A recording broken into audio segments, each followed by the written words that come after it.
Shri doctor Vinusha Reddy గారు, Bharatiya Janata party అధికార ప్రతినిధి. ముందుగా సోషల్ మీడియాలో ఆ గీతాంజలి అనే ఆమె తనకు ఇంటి పట్టా వచ్చినందుకు సంతోషం వ్యక్తం చేస్తూ చేసిన వ్యాఖ్యలపై విపరీతంగా టీడీపీ జనసేనలు దుర్మార్గంగా దుర్భాషలాడుతూ రాసిన వ్యాఖ్యల ఫలితంగా ఆమె ఆత్మహత్య చేసుకున్నటువంటి తీరు చాలా దారుణం, అత్యంత విషాదం, భరించలేనిది. దీన్ని మాత్రం ఈనాడు, ఆంధ్రజ్యోతి కప్పిపుచ్చుతాయి. తెలుగుదేశం మాట్లాడదు, జనసేన మాట్లాడదు. పైగా అవి ముందు ఫేక్ అంటాం, తర్వాత మాకు సంబంధం లేదంటాం.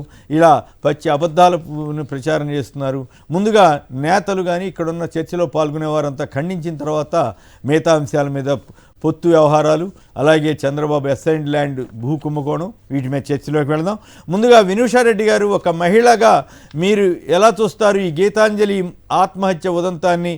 ఇలాంటి వాటిని మా అందరం కూడా ఖండించాలి కదా. కేఎస్ఆర్ గారు, ముందుగా మీకు, సాక్షి ప్రేక్షకులకి, ప్యానెల్లో ఉన్న పెద్దలకి నా నమస్కారాలు. ఇది చాలా బాధాకరం అండి. ఎవరైనా ఒక అమ్మాయి, అందున యువతి, చదువుకుని ఉంది, ఎంతో భవిష్యత్తు ఉంటుంది, ఇలా ఆత్మహత్య చేసుకోవడం కారణాలు ఏమైనా ఈరోజు చాలా బాధ కలిగిస్తుంది. అంటే ఒక డాక్టర్ గా, నేను ఒక తల్లిగా డెఫినెట్ గా ఎవరైనా మనకు పిల్లలు చనిపోతే వాళ్ళ పేరెంట్స్ ఎలా బాధపడతారు అనేది వాళ్ళకే అర్థమవుతుంది. ఆ బాధ వేరే వాళ్ళు అర్థం చేసుకోలేరు. బట్ దీని వెనకాల అమ్మాయికి ఎటువంటి కారణాలు ఉన్నాయనేది కులంకషంగా దర్యాప్తు చేయాలి. ఎందువల్ల అలాంటి నిర్ణయం తీసుకోవాల్సి వచ్చిందో ఆలోచించాలి. బట్ సోషల్ మీడియా అనేది it's two double edged sword అండి. డెఫినెట్ గా రెండు వైపు పదునున్న కత్తి.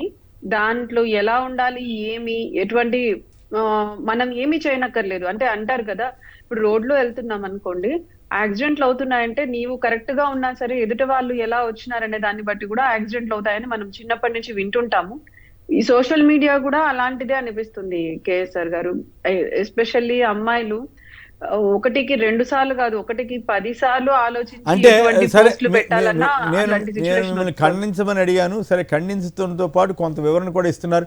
ఇప్పుడు తెలుగుదేశం జనసేనల మిత్రపక్షం అయ్యేసరికి కాస్త మీ స్వరంలో మార్పు వచ్చింది. కానీ ఇలాంటి విషయాల్లో మాత్రం మీలాంటి మహిళా నేతలు ఖచ్చితంగా కట్టుబడి మహిళలకే అండగా నిలబడాలి తప్ప ఆ దిక్కుమాలిన సోషల్ మీడియా వాళ్ళు చెత్తా చెదారం అంతా ఏ పార్టీ చేసినా సరే అటువంటి వాటిని సమర్థించవద్దని నా విజ్ఞప్తి. ఎందుకంటే మీకు కాస్త మీకు విలువ ఉంది, కాస్త గట్టిగా మాట్లాడతారు, మర్యాదగా మాట్లాడతారని. కానీ ఇలాంటి విషయాల్లో మీ మిత్రపక్షమైనా సరే తప్పు అని చెప్పగలిగి బాగుండేదేమో వినూష గారు.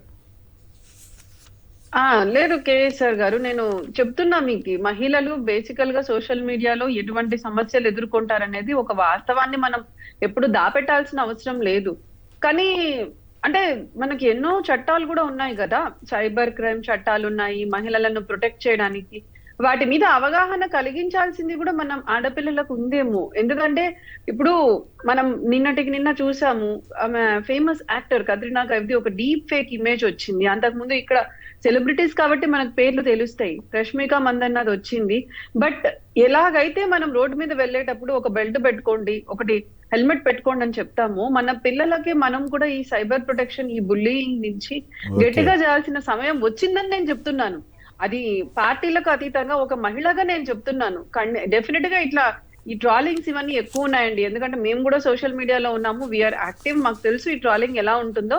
బట్ రెండు వైపులా పిల్లలని గట్టిగా చేస్తూ చట్టాల మీద అవగాహన కల్పించాల్సిన అవసరం ఉంది. నన్ను అడిగితే యాక్చువల్ గా 6th క్లాస్ 7th క్లాస్ నుంచి అప్పుడప్పుడు వారానికి ఒకసారి ఈ సోషల్ మీడియాని ఎలా వాడుకోవాలి, దాంట్లో మనల్ని దాడి చేస్తే ఎట్లా, ఇంకా అమ్మాయిలకైతే చాలా ఘోరం అండి. మార్ఫింగ్ చేసి పెడతారు, మీరు అసలు తట్టుకొని కూడా తట్టుకోలేరు, దారుణం. అలాంటి వాటికి వచ్చినప్పుడు మనం ఎలా రియాక్ట్ అవ్వాలనేది ఖచ్చితంగా ఒక క్లాస్ పెట్టి వాళ్ళకి అవగాహన కల్పిస్తే తప్ప ఫ్యూచర్ లో మనం ఇట్లాంటివి అవాయిడ్ చేయలేము కేఎస్ఆర్ గారు. రైట్.